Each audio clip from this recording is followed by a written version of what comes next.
ఏం చేస్తుంటారు? నేను ఫిషర్మ్యాన్ అన్న. ఫిషర్మ్యాన్. ఎస్. ఇప్పుడు రాష్ట్రంలో ఉన్న పరిస్థితులు బట్టి ఇక్కడ స్టేట్లో డెవలప్మెంట్ కానీ ఎలా ఉంది? ఎవరు సీఎం అయితే బాగుంటుంది అంటారు?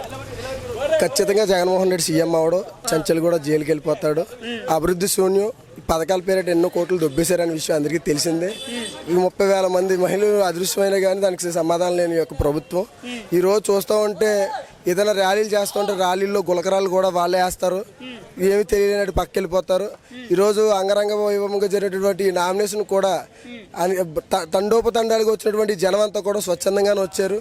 నిన్న ఏదైతే ఉదయ శ్రీనివాస్ గారు పిలుపునిచ్చారో రేపు 23వ తారీఖు పవన్ కళ్యాణ్ గారు నామినేషన్ అయితే 24 తంగేల ఉదయ శ్రీనివాస్ గారిని నా నామినేషన్ చేస్తాను, నాకు అందరూ సహకరించి అందరూ కూడా రావాలని చెప్తే ఆయన పిలుపుకి ఈరోజు జనం కూడా తండోపతండాలుగా రావడం కూడా ఆయనకి విజయానికి చిహ్నం. ఎందుకంటే చలంచర్ సునీల్ లాగా ఎలక్షన్కి ఒకసారి వచ్చి తర్వాత వెళ్ళిపోయే వ్యక్తి కాదు. ఎలక్షన్లో ఆయనకి ఇచ్చినటువంటి ఈ పిఠాపురం ఇన్ఛార్జ్ బాధ్యతలు ఇచ్చినప్పటి నుంచి కూడా ఆయన 11 నెలల నుంచి కూడా ప్రజల్లోనే ఉన్నాడు. ప్రజల్లో ఉండే నాయకుని నమ్ముతారు తప్ప ఏదో పరదాలు కట్టుకు వచ్చే నాయకులు మాత్రం నమ్మరు.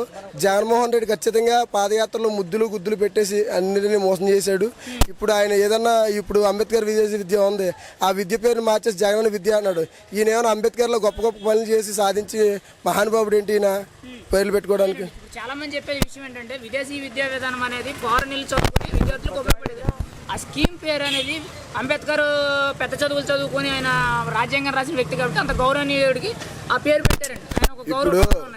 అలాంటి పేరుని ఆయన మార్చేసి జగనన్న విదేశీ విద్యా విధానం అని తప్పు కదండి. మరి తప్పు కదా ఎలా అనిపిస్తుంది ఇలాంటి విషయాలు? ఇప్పుడు అంటే పోల్చుకోవడానికి ఎవరెస్ట్కి కింద స్టూల్ వేసినానికి చాలా తేడా వస్తుంది అన్న. స్టూల్ మీద కూర్చున్నవాడు జగన్మోహన్ రెడ్డి. ఎవరెస్ట్ శిఖరాలను దాటినటువంటి మనసుల హృదయాల్లో గెలుచుకొని స్థిరస్థాయి ముద్ర వేసుకున్నటువంటి ఈ అంబేద్కర్ గారితో పోల్చుకోవడం అనేది చాలా దుర్మార్గమైనటువంటి చర్య.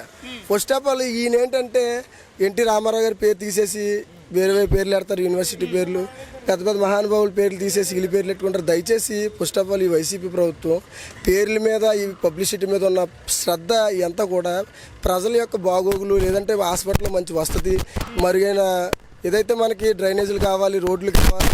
ఈరోజు రాష్ట్రానికి ప్రత్యేకంగా కావాల్సింది ఏంటంటే ఇండస్ట్రీలు రావాలి, పొల్యూషన్ ఇండస్ట్రీలు రావాలి. అటువంటి ఇండస్ట్రీలు పెట్టకుండా వాటి మీద దృష్టి పెట్టకుండా వీళ్ళు ఫోటోస్ వేసుకోవడం కోసం ఇలా చేస్తున్నారు. జగన్మోహన్ రెడ్డి ఖచ్చితంగా ఓడిపోతాడు. ముందుగా ఓడిపోయేది చలమశెట్టి సునీలు. భారీ మెజార్టీతో ఓడిపోయే వ్యక్తి చలమశెట్టి సునీలు.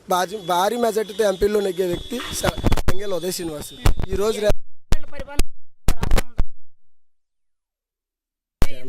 ఎందుకు ఏముంది మన రాజధాని? ఇప్పుడు నా ఇంటి పేరు పలానా అని చెప్పుకుంటాను, బయటికి వెళ్తాం నీది ఏ రాష్ట్రం అంటారు, పలానా చెప్తాం. క్యాపిటల్ ఏదంటే ఏం చెప్తాం అన్న?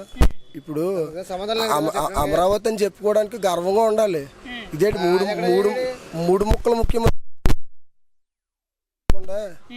ఇప్పుడు షర్ట్ ఉంటుందన్న, షర్ట్ ప్యాంటు ఒక దిక్కులో ఉండి ఒకే బాడీ మీద ఉండాలి, అంతేనా? షర్ట్ కింద వేసుకొని ప్యాంటు పైన వేసుకుంటే ఎలా ఉంటుందన్న? ప్రస్తుతానికి జగన్మోహన్ రెడ్డి ఆలోచన విధానం మార్చుకోవాలి. వాళ్ళ సలహాదారులు సజ్జల రామకృష్ణ లాంటి వాళ్ళు డబ్బులు తీసుకుంటున్నారు తప్ప సలహాలు ఇవ్వడానికి రాష్ట్రానికి ఉపయోగపడేది ఏం చేయట్లేదన్న. Bye bye Jagan.